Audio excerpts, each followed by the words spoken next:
नमस्कार, मैं हूं पूजा सिंह और आप देख रहे हैं आर्यन टीवी नेशनल। चलिए बुलेटिन की शुरुआत करेंगे आज की कुछ खास बड़ी खबरों के साथ। मुख्यमंत्री डॉक्टर मोहन यादव के मुख्य आतिथ्य में विज्ञान भवन भोपाल में राष्ट्रीय शोधार्थी समागम 2026 का उद्घाटन समारोह आयोजित किया गया। समारोह में देश भर के शोधार्थी, वैज्ञानिक और उच्च शिक्षा से जुड़े प्रतिनिधि मौजूद रहे। मुख्यमंत्री ने कार्यक्रम को विज्ञान, नवाचार और शोध के महत्व को बढ़ाने वाला बताया और वहीं शोध आपको बता दें कि शोधार्थियों को प्रेरित भी किया कि वे नई तकनीक और खोजों के माध्यम से राष्ट्र प्रगति की ओर योगदान दें। हमारे लिए इतने अच्छे प्रकार से हम अपने इस पूरे सत्र को कितने शोध है, बोध है, प्रबोध है, आमोद प्रमोद है, कितने प्रकार से इसका आनंद हमने लिया है। सच में आनंद आया है। मैं आप सब भाग्यशाली हैं। हमने सबने बहुत अच्छे से अलग अलग प्रकार से विषय की प्रस्तुतिकरण के साथ विषय की गहराई से जाकर के समझने बोलने का एहसास भी किया। कुछ बातें ध्यान में भी आती है। ये बात सही है कि आज के इस दौर में शोध की बात करते, नवाचार की बात करते तो स्वाभाविक रूप से 200-300 साल में जो प्रगति पश्चिम से हुई तो उसका प्रभाव दुनिया पे भी आया है। इसमें आने के कारण से हमारे ज्ञान पे भी धूल जमी, हमारे तरीके पे भी धूल जमी। लेकिन हमारी तो प्राचीन परंपरा शोध से एकल लाभ की कहीं है ही नहीं। शोध समाज आधारित है और समाज आधारित शोध के लिए हमारी संस्कृति सदैव सबको प्रेरित करती रही है और उसी के कारण से ये हमारी आज की धारा भी दत्तोपंत ठेंगड़ी शोध संस्थान के माध्यम से उधर ही ले जा रही है, जिसकी आवश्यकता है। मैं मान के चलता हूं कई सारी बातें कही जा सकती है।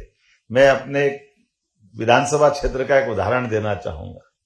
हमारे गांव के अंदर एक मुस्लिम मही की बस्ती के व्यक्ति को लगा कि मेरे गांव में मोर नहीं है, तो पशु पक्षियों से प्रेम रहता ही है, तो गांव के अंदर सब है, सब दूर मोर है, लेकिन उनको मोर अपने गांव में मोर की लगता कि मोर बहुत अच्छा सुंदर पक्षी है, इसको पाला जाना चाहिए।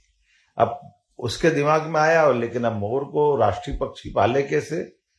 थोड़ा उसको संकट भी था, चुनौती भी थी, लेकिन उसने कहा मैं क्या करूं। अपने से उनने एक काम किया। मैं कुछ दिन बाद उसके वहां गया तो लगा कि उसके गांव में मोर आ गए। तो उन्होंने कहा ये क्या करा? तो वो टाइम हो गया था, पिछले थोड़ा गैप मेरा जाना हुआ, तो उन्होंने एक तरीका लगाया कि रक्षाबंधन के आसपास जहां मोर पक्षी अंडे देते हैं उनके अंडे उठा लाए और अपनी मुर्गी के नीचे अंडे रख लिए, उससे मोर उत्पन्न कर लिया। तो ये अब आप इसको आप जिधर भी रखना चाहो, ये शोध हुआ, शोधार्थी का बोध हुआ, जो उसका ज्ञान विज्ञान की यात्रा हुई, लेकिन उसने अपने गांव के अंदर जिस मार्ग से वो बढ़ा, मुझे लगता है दत्तोपंत शोध संस्थान में उसके उस भाव को समझने की जरूरत है। उसको कोई व्यक्तिगत लाभ नहीं, लेकिन प्रकृति से प्रेम होने से, पक्षी से आत्मीयता होने से उसको जैसे लगा, जो लगा, ये कोई भी पीएचडी वालों से बढ़कर काम करा, मैं तो ये मान के चलता। क्योंकि हमारी पीएचडी कई बार हमको ही नहीं मालूम पड़ती कि वो पीएचडी है काहे के लिए। और वो तो और दिक्कत कब कर देती है, आप सबके लिए तो धक जाए, राजनेता करे तो और डबल आफत हो जाए। राजनेता के साथ संकट जुड़ जाता है कि राजनेता क्या पीएचडी है, इसका मतलब बिल्कुल ये तो कर ही नहीं सकता, पता नहीं क्या चक्कर। ये संकट मेरे साथ भी था। जब मैं पीएचडी करने गया पॉलिटिकल साइंस से, तो मुझे लगा कि इसकी पीएचडी का टॉपिक क्या लें, तो बड़ा संकट था। ये दो वो दो, ये 50 तरह के विचार हो गया। हमारे आचार्य से बात हो गई, तो मुझे लगा देखना भाई, ऐसा मत करना कि मुझे मैंने जिंदगी में कभी नकल नहीं की है, ऐसा टॉपिक नहीं होना चाहिए। तो 3 दिन तक विचार करने के बाद फिर हमने एक रास्ता निकाला कि भाजपा और उसकी पूर्ववर्ती सरकारें बना लो, ताकि इसको नींद में भी पूछो तो बता देंगे। ये टॉपिक पे संवित सरकार कब बनी, जनता पार्टी की सरकार कब बनी, पटवा जी की सरकार कब बनी, उनकी विशेषता ये हो गई। हमारी पीएचडी पूरी, हमारा भी काम चल गया। ये संकट मैंने इसलिए बताया कि ये विषय समसामयिक है, कि हमने अपने उस शोध को इतना क्लिष्ट कर दिया वो क्लिष्ट क्या, वो बलिष्ठ हो गया, हम पे हावी हो गया, पता ही नहीं चलता है। तो मैं समझ सकता हूं कि आज के इस अवसर पर ये हमारे लिए सच में राष्ट्रीय शोधार्थी समागम का ये बहुत पवित्र समागम है, जिसमें माननीय सुरेश जी भाई साहब जैसे विद्वान व्यक्ति हमारे बीच मौजूद है, जिनने बहुत अच्छे से बीज मंत्र में सारी बात कर दी। और सच में महाराज जी को सुन के तो ऐसा लगा कि हमारा ये सच में दोनों प्रकार से इस आयोजन की रचना करने के साथ उद्घाटन सत्र में आपने सुयोग्य अतिथि बुलाए, लेकिन मुझे माफ करना, अगली बार नंबर पहली बार रख देना। बहुत बहुत धन्यवाद। तो वहीं मुख्यमंत्री डॉक्टर मोहन यादव ने उज्जैन में आयोजित एक कार्यक्रम के दौरान 1173 करोड़ रुपए से अधिक की लागत वाली हरिया खेड़ी जल संपद योजना सहित कई विकास परियोजनाओं का उद्घाटन और शिलान्यास किया। इस अवसर पर मुख्यमंत्री मोहन यादव ने एक क्लिक के मातृ एवं शिशु पोषण परियोजना का भी शुभारंभ किया। बाद में उन्होंने उज्जैन स्थित कालिदास अकादमी में आयोजित जल संवर्धन परियोजना पर एक प्रदर्शनी का निरीक्षण किया।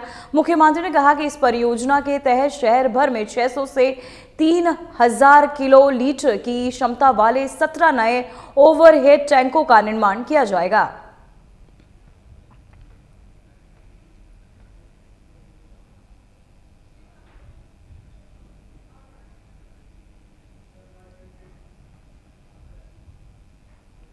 तो वहीं मुख्यमंत्री डॉक्टर मोहन यादव ने कहा कि मैं प्रधानमंत्री के नेतृत्व में गृह मंत्रालय द्वारा अब जन गण मन से पहले वंदे मातरम के 6 छंदों का सम्मान आने वाला जो निर्णय लिया गया है, उनका मैं न सिर्फ समर्थन करता हूं, बल्कि मुझे इस बात का भी खुशी है कि हमारे प्रधानमंत्री का ये फैसला पूरे देश को एक साथ लाएगा और उन सभी अमर शहीदों को याद करेगा जिन्होंने आज़ादी से पहले वंदे मातरम के लिए अपनी जान कुर्बान की थी। बहुत अच्छा निर्णय लिया है भारत सरकार के द्वारा। गृह मंत्रालय से आदेश भी निकल गए। मैं माननीय प्रधानमंत्री जी को, माननीय गृह मंत्री जी को, पूरी सरकार को बधाई देना चाहूंगा। वंदे मातरम की पुनर्प्रतिष्ठा करने के साथ उनने जो निर्णय लिया है कि पूरे देश के अंदर पूरा वंदे मातरम का गायन हर कार्यक्रम के साथ जनगण मन के पहले किया जाएगा, ये सच में वंदनीय निर्णय है। इस निर्णय के करने से आजादी के पूर्ववर्ती काल के तमाम स्वतंत्रता सेनानी, सभी अधिकारी, सबके लिए जिस मंत्र ने आजादी के संघर्ष की ताकत को बढ़ाया, उसकी पुनर्प्रतिष्ठा सच में प्रशंसनीय है। मेरी अपनी ओर से बधाई। हमारी सरकार तुरंत उसको लागू करने वाली है। जनगण मन और वंदे मातरम दोनों का आनंद आएगा। मेरी अपनी ओर से बधाई। तो वहीं राष्ट्रीय शोधार्थी समागम कार्यक्रम में मुख्यमंत्री डॉक्टर मोहन यादव ने देश भर के शोधार्थियों, वैज्ञानिकों और विद्यार्थियों को संबोधित किया। उन्होंने कहा कि शोध और नवाचार राष्ट्र प्रगति के महत्वपूर्ण स्तंभ है तथा भारत को वैज्ञानिक उन्नति की दिशा में अग्रसर करने के लिए शोध समुदाय की भूमिका अमूल्य है। वहीं सीएम यादव ने शोध की गुणवत्ता, नवाचार को बढ़ावा देने और शोधकर्ताओं को सही समाधान व अवसर प्रदान करने पर जोर दिया। उन्होंने कहा कि ऐसे कार्यक्रम युवा वैज्ञानिकों के नेटवर्क और कौशल को मजबूत करेंगे।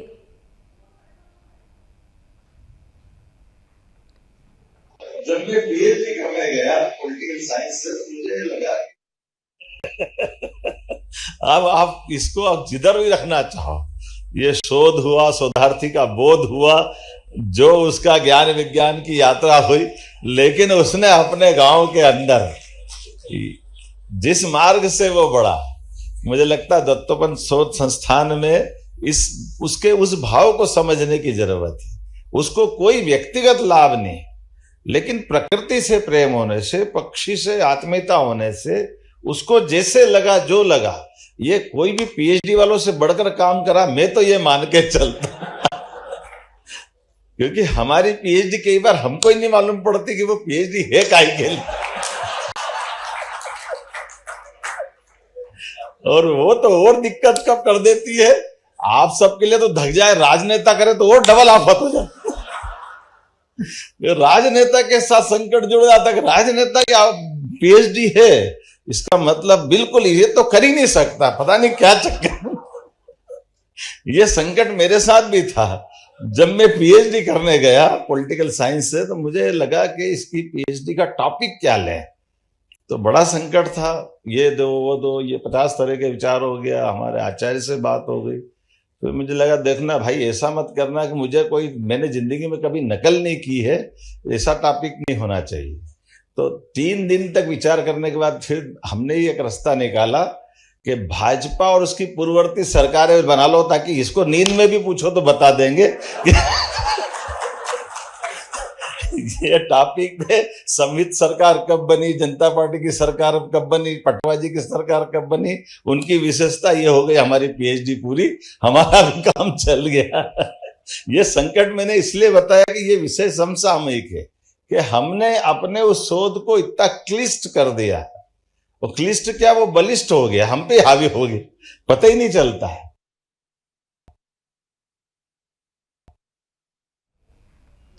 तो वहीं बीजेपी विधायक बिसाहू लाल साहू का एक पुराना बयान अब सोशल मीडिया पर तेजी से वायरल हो रहा है। विधायक बिसाहू लाल ने स्वर्ण महिलाओं को लेकर 2021 में विवादित बयान दिया था। अब यूजीसी नियमों के विरोध के बीच बिसाहू लाल का बयान वायरल हो रहा है। आपको बता दें कि बिसाहू लाल अनूपपुर पूर्व विधानसभा क्षेत्र से विधायक हैं। उन्होंने 2023 में मध्य प्रदेश विधानसभा चुनाव में बीजेपी के टिकट पर अनूपपुर सीट जाती और जीती थी, जहां वे पहले कांग्रेस के सदस्य थे, लेकिन 2020 में कांग्रेस से इस्तीफा देकर बीजेपी में शामिल हो गए थे।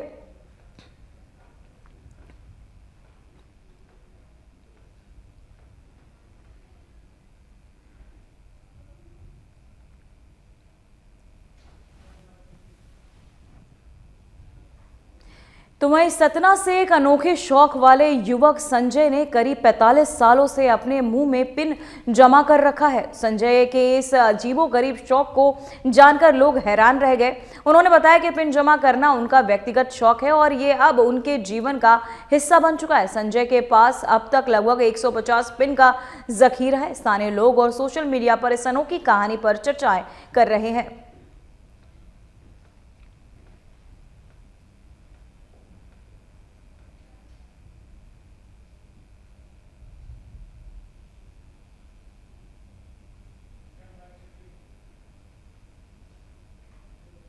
तो वहीं ईरानी डेरे पर कार्यवाही के दौरान कमिश्नर ने बताया कि 29 अपराधियों को गिरफ्तार किया गया है। उन्होंने कहा कि सुरक्षा सुनिश्चित करने के लिए कॉर्बिंग और गश्त आगे भी जारी रहेगी। उन्होंने स्पष्ट किया कि कानून व्यवस्था बनाए रखने और अपराध नियंत्रण के लिए कॉर्बिंग और गश्त लगातार जारी रहेगी। ये संकट मेरे साथ भी था। जब मैं पीएचडी करने गया पॉलिटिकल साइंस से, मुझे लगा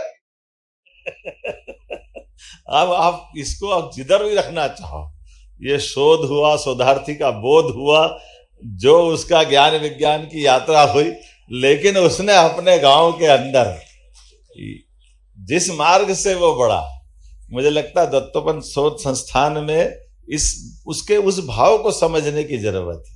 उसको कोई व्यक्तिगत लाभ नहीं, लेकिन प्रकृति से प्रेम होने से, पक्षी से आत्मीयता होने से, उसको जैसे लगा जो लगा, ये कोई भी पीएचडी वालों से बढ़कर काम करा, मैं तो ये मान के चलता। क्योंकि हमारी पीएचडी कई बार हमको ही नहीं मालूम पड़ती कि वो पीएचडी है काहे के लिए। और वो तो और दिक्कत कब कर देती है, आप सबके लिए तो धक जाए, राजनेता करे तो और डबल आफत हो जाए। राजनेता के साथ संकट जुड़ जाता है। राजनेता की पीएचडी है, इसका मतलब बिल्कुल ये तो कर ही नहीं सकता, पता नहीं क्या चक्कर। ये संकट मेरे साथ भी था। जब मैं पीएचडी करने गया पॉलिटिकल साइंस से, तो मुझे लगा कि इसकी पीएचडी का टॉपिक क्या लें। तो बड़ा संकट था। ये दो वो दो, ये 50 तरह के विचार हो गया। हमारे आचार्य से बात हो गई, तो मुझे लगा देखना भाई, ऐसा मत करना कि मुझे कोई, मैंने जिंदगी में कभी नकल नहीं की है, ऐसा टॉपिक नहीं होना चाहिए।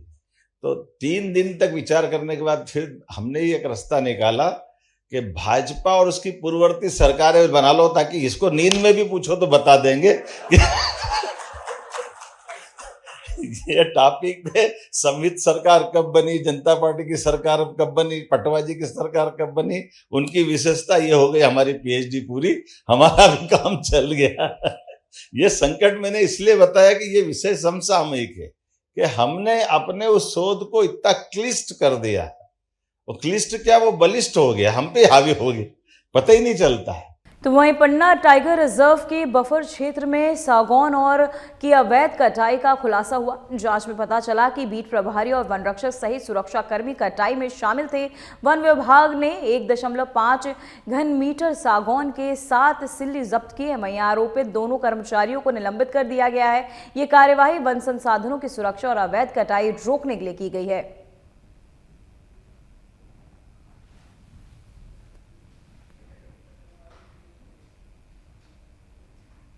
तो वहीं देवास जिले के कलेक्टर के साथ विवाद के बाद प्रशासन ने पंकज धारू के खिलाफ मामला दर्ज किया और उनके द्वारा मुख्य सड़कों पर किए गए अवैध निर्माण को ध्वस्त कर दिया। इस कार्यवाही में पुलिस और नगर पालिका की टीमों ने सक्रिय भूमिका निभाई और निरीक्षण किया। वहीं तहसीलदार सपना शर्मा ने बताया कि प्रशासन ने बाईपास स्थित भोपाल चौराहा के पास अवैध अतिक्रमण हटाने की कार्यवाही की, जहां कई गैर कानूनी संरचनाएं बनाई गई थी। इसके साथ ही आपको बता दें, बमन खेड़ा और बिलाल वली कावड़ क्षेत्रों में भी अतिक्रमण हटाने की प्रक्रिया जारी है। इस कार्यवाही के दौरान इलाके में सुरक्षा व्यवस्था और संचालन पूरी तरह सुनिश्चित किया गया।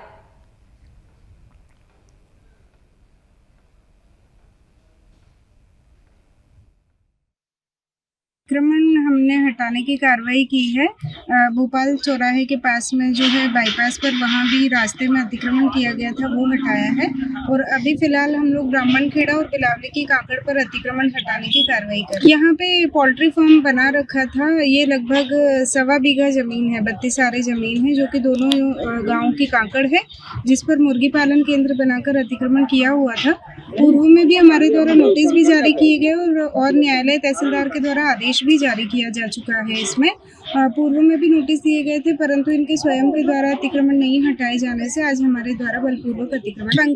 प्रॉपर्टी तो सरकारी है, शासकीय जमीन है और शासकीय काकड़ है, पर अतिक्रमण पंकज पिता घारू के द्वारा किया। ये अतिक्रमण तो काफी पुराना था, पर मेरे द्वारा आदेश अभी हाल फिलहाल में ही किया गया था और उसी के चलते ही अतिक्रमण। इनको बराबर नोटिस दिए जाते रहे हैं और आदेश भी प्रॉपर इनकी सुनवाई के बाद में ही आदेश किया गया है।